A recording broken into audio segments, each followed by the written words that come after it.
Alright, hello folks. It's been about a year and a half now since the last video. We got a new expansion coming up though, so time for some more Warcraft speed level and stuff. This is for a Midnight expansion, which launches in about 3 weeks. We're just going to go over some sort of general stuff, prep, items, consumables, add-ons, and we'll do some more talk about like sort of route planning. We'll do that probably later next week or something. There is a free Google document. It'll be in the link description down below. So please don't pay anybody for leveling information. It should be free. So this is a Google Doc. Only I'm able to edit it, but you can make your own copy and make edits if you want. But just keep in mind, if you make a copy and then make your own edits, you won't see the edits that I'm making. And I do plan to be updating this up till launch. So just general information here real quick. That's how much XP you need to hit the level cap, 4.9 million. Here are the item levels of the quest rewards. Basically, people in heroic track gear are going to start replacing around level 86. Mythic gear is more like 87, 88, and that's pretty similar to all previous expansions. Please note that the tier set bonus, you get, what, 16% extra damage on tier set? That goes away as soon as you hit level 81, and that's really quick. That's like, I don't know, the first half hour of the game or something. So that tier set bonus is not a huge deal if you haven't got it yet already, but you probably should have it by now, honestly. The cloak continues to work all the way up to level 89. I haven't really tested it at level 90, but it continues to work, so that damage proc is kind of nice. The system of green quest rewards occasionally procking into blue or purple rewards, that's still around, just like it has been for the past 12 expansions. In terms of where the expansion starts, it's this quest here called Midnight. You can do it in Stormwind, Orgrimmar, or Dornogal, so wherever you want. Right now we're standing at the one in Dornogal, so this is the woman that starts the quest once they hit the button that make it go live. War mode. Oh God, I'm not gonna read all this, but you should check it out. Basically, war mode is either bugged or has been changed. It's currently giving 25% to both factions, which is not supposed to do. It's supposed to give 10% to the faction that's dominant, and the other faction to encourage them to participate. It's supposed to be more than 10%. It could be anywhere from 15, 20, 25. I think the max is 30. But currently on beta for the past 2 months, it's been giving 25% to both factions. So I thought it was just a bug on beta.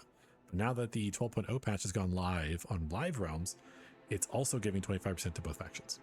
So nobody knows if that's a bug or if that's an undocumented change. Blizzard's like, hey, let's just make it more valuable so people PvP or something. I don't know. So currently I'm planning on getting the 25% for launch night, but I'll have a backup route that I make for if it's just 10%. For those that don't want to level in PvP, I understand it. I don't like PvP. But it's historically on launch night, most people don't really want a PvP. They just want the experience bonus. So it's usually pretty safe. I've done it every expansion, the past like 7 or 8 expansions. I've never had a problem with it. But if you don't want to do it, then don't do it. You just have to do some more quests. What else?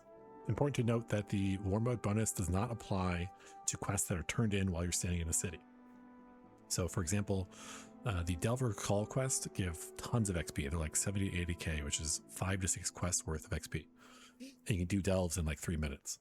But there are 4 delves that have their turn in Silvermoon. So those quests do not get buffed by war mode. Regardless of whether it's turned on or turned off, you will not get a bonus. It also does not apply while you're inside the delves or inside dungeons. Also, of course, you should know, but for those that don't PvP much, you can turn on war mode only while you're in a major city, like Silvermoon, Dornogal, Stormwind, Orgrimmar. You can turn it off from any rest area. So if you're out in the world and someone just keeps ganking you, you can hop into an inn and turn it off and go back to non-war mode. In terms of prep and gear stuff, I want to get this video out today. It's Thursday, before the Darkmoon Fair goes. It's up until Sunday. It's nice to get the Darkmoon Fair carousel buff and then take your character where the expansion starts and just log out for 3 weeks. As long as you're okay with not playing your character for 3 weeks. You'll get 50 to 55 minutes of that buff once the expansion actually goes live. And that's worth, based on my last run, that's worth about 100k XP for free. So it's nice, but it's not the end of the world, right? If you don't have that buff, if you're still trying to gear up or something, if you just missed it because you're watching this video next week, that's fine. 100k is like one 5 to 7 minute side quest hub, so it's not a big deal to miss that buff. But I just wanted to get this video out before that went away. In the intro scenario, you can use your mount, but you cannot fly. So the ground mount stuff from previous expansions is useful again. This is usually the case for the intro scenarios, right? So we got the oddly shaped horn, which drops from a specific mob out in Pandaria. Just look on Wowhead, it's easy to find. You get 3 charges of this. It's unique, so you can only have 3 charges. There's no way to get extras of this in your mail. It moves at 400% speed. You can be dazed off of this, so that kind of sucks. You'll want to set up a keybind to walk, so that you can, for example, toggle on walk, which lets you like stop and talk to an NPC, keep going, stop and talk to an NPC, keep going. It's really nice for some areas. And you also want to do a macro to stop it on demand. So personally, I have a macro that's set up, cancel aura for Gunshoes, Radnax, Behemoth, and Goblin Glider. I just put that before my mount summon ability. So it's all just on one keybind. It makes it easier that way. So that is the oddly shaped horn. There's also the Radnax, which goes a little bit faster. It's like 450%. This one, I'm pretty sure you can't be dazed when you're on this one. So that one's really good. And then there are the Gunshoes. Gunshoes are interesting because they add, I think, like 200% almost to your character move speed. So a faster character also gets faster Gunshoes. You'll see this with like feral druids and stuff will be in cat form when they do this. So those are all pretty common speedrunning things. They've been around for many expansions. I don't expect Blizzard to change any of those. The Yak Fur, which was really good for TWW launch, that's been nerfed, so you can't use those anymore. I think I had like 100 on each one of my characters. They're all useless because you can only use them in Pandaria now. But yeah, so set up a walk keybind and get these, a couple of these items. You need about 5 Gunshoes, 1 Radnax, 1 oddly shaped horn. The Radnax is unique in your inventory, but it's not soul bound. So technically you can farm out multiples of these and have them in your mailbox, but these 6 charges is enough to get me through the intro, so I don't need any more than that. And once you get into the rest of the world, you're just using your flying mount. There's really not a need to stack a bunch of Radnax in your mailbox, so it's not something I'm worried about doing. But I have a very fast character, a monk here, so if you're a really slow character, maybe you want to have a lot of these to use in the open world. Next section here, consumables. So the general sort of stuff, whatever you use for your like raids or whatever content you sort of do. I will say the current flask gives you 21 of a stat of your choosing. So like the mastery flask gives you 21. Another option, which I think is actually surprisingly good, is this old one, File of Elemental Chaos. Right, so this one rotates between 4 buffs. Well, not rotate, it randomly chooses one of 4 buffs. So that one gave me the fire buff, which is 11 crit chance, excuse me, 11 crit rating and 2% more crit damage. You can drink it again to change it, but it's going to change every 6 seconds. This is the really good one. This is a flat 10% movement speed and 11 haste. So mathematically, it's 4 buffs, and if they have equal representation, this will end up being like, what, 2.5% extra movement speed over the course of, you know, a 4-hour run. But I like it. I think it's more useful than the 21 stats. So either one of those. Invigorating healing potion, it does, the rank 3 does half my health bar. So you don't need that for the first like 5 or 6 levels. Stuff dies really easily. But when you start getting to that last zone, you don't have the gear advantage you had at the start of the expansion. It's nice to have some healing potions. And then, of course, you know, weapon buffs like the Algari Mana Oil or the Weight Stones, depending on what your class uses. Some DPS potions. Usually these should be pretty cheap by this time. And I would just macro these into, if your class has some sort of ability that you do when you do a big pull, I would just go ahead and macro that into there. I never remember to use these, so I have to macro or else they still get used. In terms of augment runes, yeah, that's the last thing. I never found a spot for invis potions, so I won't worry about those. The last thing is the food buff. There's 2 options. Fried bonefish is the Shadowlands food, I think. It gives you 77 speed rating for 6 seconds after any kill. That includes critters. And that 77 speed is a lot. So let's get that up real quick. If you have 0 movement speed in your character, which you should have more than that, but if you have 0, that 77 movement speed is a 20% movement speed buff for 6 seconds after a kill. So that's really nice. On my character who's got other speed buffs, it ends up being like a 10%. So the monk has a bunch of stuff that procs, so that's not a good representation. But yeah, it's about 10% when you're nearing the speed cap. So I think fried bonefish is going to be the best for most people. The other option is the exquisitely eviscerated muscle, which gives you a constant 14 speed. So it doesn't have to proc after a kill. It just gives you a constant, 15, 14 speed. And for Panda, it gives you a double value of that. but there's a chance, I'd say 50-50, that they nerf fried bonefish before the expansion launches in 3 weeks. So your backup food, eviscerated muscle, I would say, which is just that constant buff. What else we got? So that's it for consumable stuff. In terms of speed gear, honestly, you should have been spending the past like 2 or 3 months trying to collect speed gear. It just has a low chance of showing up tertiary speed on various stuff. So vaults has been a great way to get it. I think I've got 2 pieces. That's all I got. I haven't played that much. So you can also, if you have a lot of gold to burn, you can check out this website which scans the auction house for gear with speed. So increase the money amount here. So BOEs from the raids can drop with speed, and as you can see, they're pretty expensive. So there's a BOE ring that can have speed, and then each one of the classes, each one of the armor types has 2 items from the raid. So leather, which is what I wear, is chest and waist. So if you have a lot of gold burn, you can check out that site. I did buy a mythic track ring, but I have a lot of gold, so it doesn't matter. In terms of trinkets, I think there's one clear choice for trinket. Like, there's just nothing better than that. That is the Perfidious Projector off of Nexus King in the Mana Forge raid. You can get it through puzzling cartel chips, but you need to have at least killed Nexus King once. So you need to pug a normal or a mythic if you're able to do that. And that will unlock it from the vendor for 3 cartel chips. So I think everyone should have access to that. The way it works is we'll see here. So it summons a guy, and then he attacks around your target. So you want the enemies to be grouped up. It caps out the damage at 5. So you want to ideally hit as many targets as possible, but up to 5. And the target that it's hitting, if it dies early, the damage ends early. So you saw it like channeled that damage over like a 2-second window. So just make sure it's a target that's going to be alive for 2 seconds. But yeah, that damage is nice. It does about 250,000 on 5 targets, which is quite good. The other option, if you cannot get that, if you just refuse to do the raid to unlock it, then the backup option is the Chaotic Nether Gates, but it's definitely not as good. The damage at 5 targets, the damage is the same between them. And this one actually scales up to 8 targets. So this is actually better at 6, 7, and 8 targets. But the problem with this one is it does its damage over like 10 seconds, over literally 10 seconds it takes.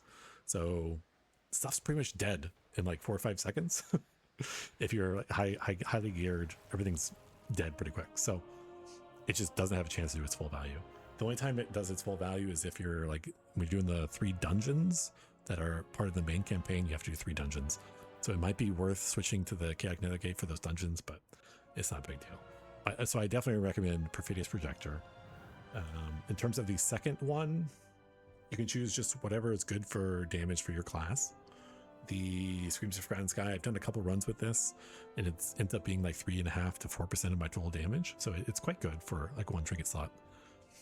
And just whatever works for your class. Or the second option, which is what I'm probably going to end up doing, is this automatic foot bomb dispenser. This is a delve trinket, so it's very easy to get, a heroic track version of this. And it always comes, guaranteed to come with speed on it.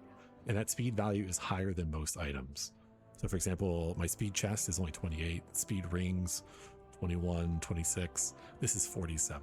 So this trinket alone gives me like 6% movement speed, right? So I'm choosing between a 6% movement speed trinket and a 3.5 to 4% damage trinket, basically. And I think I'd just rather have the speed. So that's going to depend on your choice, but I think it's pretty good. The damage on it drops little soccer balls on the ground. Let's just get a proc here. Come on. The cloak wasn't working on beta for like 2 months, but it's working now that they've updated the live client. The cloak continues to work all the way till level cap, so it's nice. It's a little bit of damage. I think it ends up being like 2 or 3% of my total damage. Trying to get a foot bomb proc here. Come on, game. If you've done delves, you've seen it. It's a buff that can happen in the delve. You can get foot bombs. They don't want to proc. It puts 2 little green circles on the ground. You just have to run over them, and then they will go to your target and AoE explode. It's like, what, 4K explosion? Yeah. It ends up being like 1% of my total damage, so we're not using it for damage. We're using it for that 47 speed though. All right, so definitely Perfidious Projector if you can get it. Chaotic Nethergate if you can't as a backup, and then either Automatic Foot Bomb for Speed Trinket or whatever's good for your class in terms of DPS. That's all there is to say about trinkets. You'll want to fill out as many gem sockets as you can. You get 6 of the jeweler settings, 3 of the Technomancer's gifts. You should know how to do all this stuff. There is a old world straddling Viridium from, I think, Shadowlands, which gives you 12 speeds. So I have one of those. It's unique, so you can only have one.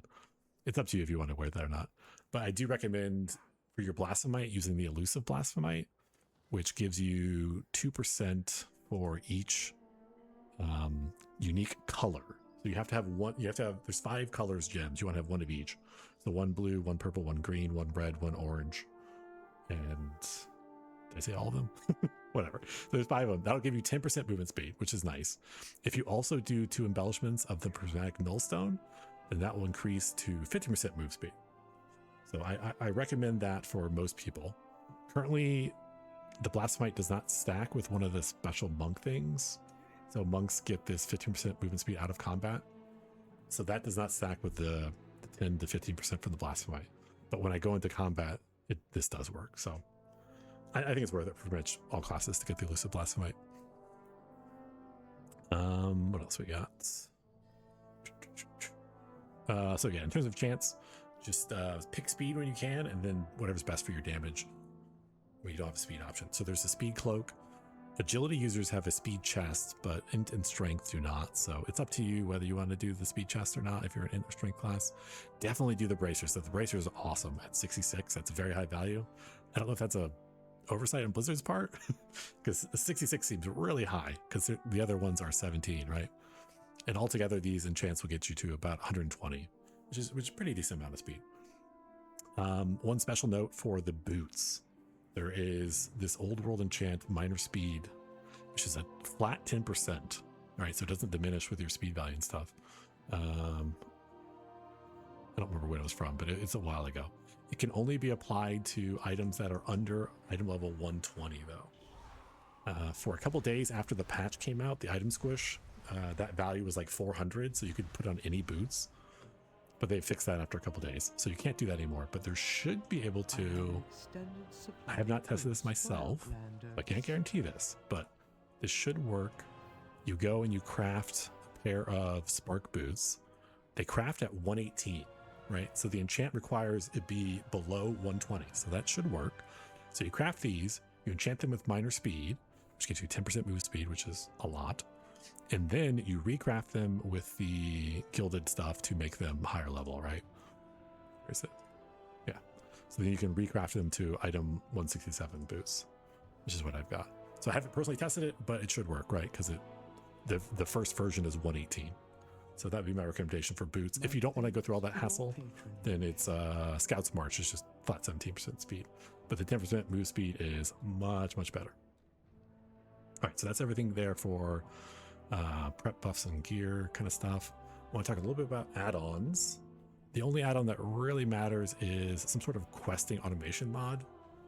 There's a bunch of different options. There's Latrix Plus, there's Quick Quests, there's Auto Turn-In. I've tried all of them. None of them do exactly what I want, which kind of sucks. But my current recommendation is just go with Latrix Plus, and we're actually going to change some of the code lines. I'll walk you through that, and it will do what I consider is the best way to get set up. So I have all the pictures here of settings. You just do install the mod and then LTP. You want to click automate quests and automate gossips. Click the gear for more options on that. Set an override key. What else we got?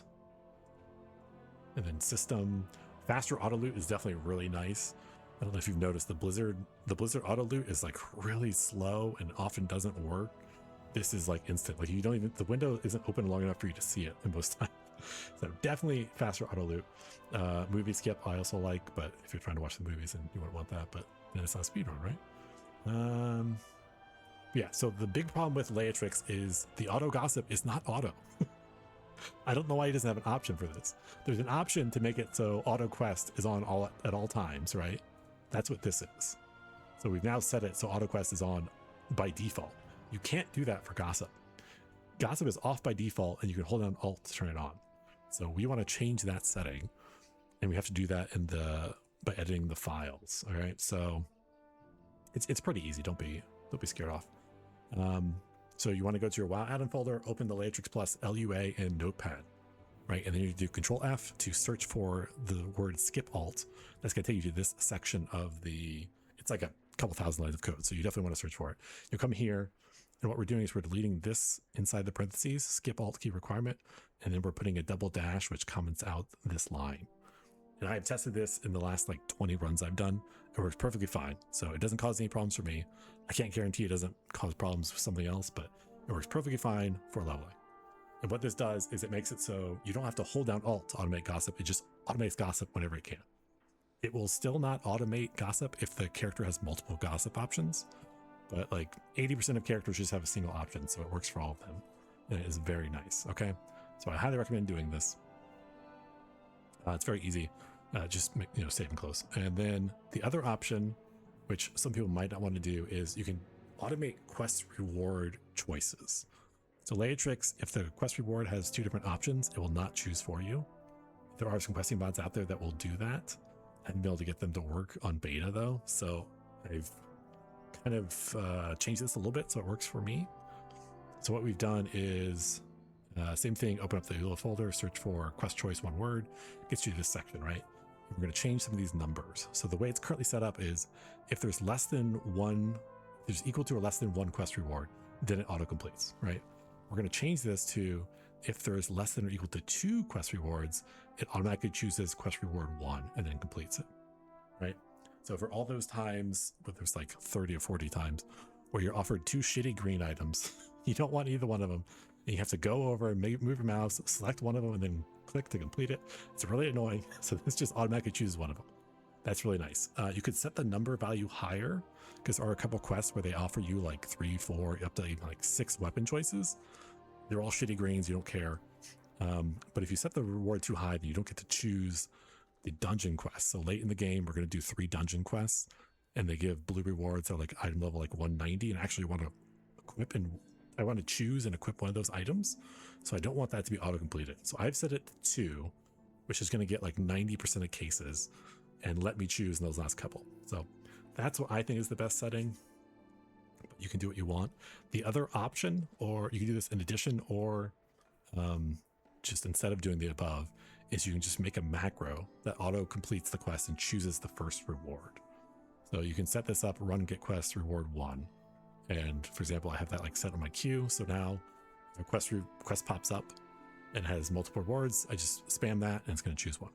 And then for the quest that I care about choosing the reward on, I just don't hit that button, right? So those are your 2 options when it comes to automatically choosing a quest reward. Some additional stuff. I highly recommend you have a keybind for extra action button, right? So that's for all those quests where you get like some sort of item and you have to use it, and it puts in a box down here. You don't want to have to bring your mouse down and click that. You want to have that bound somewhere. So I have it bound here on my mouse, my extra action button, so I can be running around, turning, doing whatever, fighting, and I can still be clicking that button, right? There's a ton of quests like that. There's always quests like that. So I definitely recommend setting up a key binding, something that is actually useful, a useful key binding that you hit pretty easily, right? And there's 2 additional quests that don't show up in extra actions, so I just put on here. We'll talk about more of those in the route, but so yeah, make this a macro, put it somewhere that's pretty easy to hit. The other thing, which is less important, this is more of just like backup in case Blizzard messes something up, is key binding interact with target. This is useful in certain cases where, for example, someone is on like a big ass mount and they're covering something, you can't click on them because they're in the way, or there was a bug on beta for 2 or 3 weeks where you had to destroy these flowers by clicking on them and you could not click on them. But if you had this key binding, people figured out you could do the interact key binding and it would do it. So it's just kind of a way to get around bugs. Also, it's not important for speed leveling, but for mining and herbing, all those nodes that like spawn inside a tree or a rock or underground, you just can't get to them. If you click this button, you can actually harvest those nodes. So having an interact keybind for this is nice. I put it on parentheses because it's not anything I have to like hit regularly. So just put on some random button somewhere that, so you have it just in case. terms of measuring movement speed, there's a macro for that, but I really recommend doing a mod like Speedy Gonzalez or Monkey Speed. It's going to put a box somewhere that shows your movement speed, right? And so our monk, we're like super fast, 180%. In terms of, I have an XP bar mod down here. I just downloaded some random one from CurseForge and I changed like 30 settings in it because the Blizzard one is just so microscopic you can't even see it. So for the point of videos, speedrunning videos, I have a giant XP bar down here. I used to use Luxos's, but that was like weak aura, so it's gone. And then speedrun timer, it's not an add-on, it's not a WoW add-on, but Live Split is the program that everybody uses. So I think that's everything, right? Yeah, okay. So 25 minutes. Whew, long video, sorry. In future videos, we will go over crafting for XP. I've already got the docs here. If you want to cheat and look ahead, looks like tailoring is the best plan. Also do some pet battle stuff and a route. So my current route has, I hit 90 too early. So I need to go back and cut out like 200k XP. So we're still working on that, but it looks like the route's going to be low 4 hours for me personally. If you're Mythic Gear, you can probably get a little faster, but low 4 hours I think is pretty good for pretty good time for this. Anyways, that's it for the video. Thanks guys. I really don't care if you like, comment, or subscribe because I'm not a YouTuber. I'm just trying to give out some free information. So yeah, more videos in the next couple of days. Have a good one.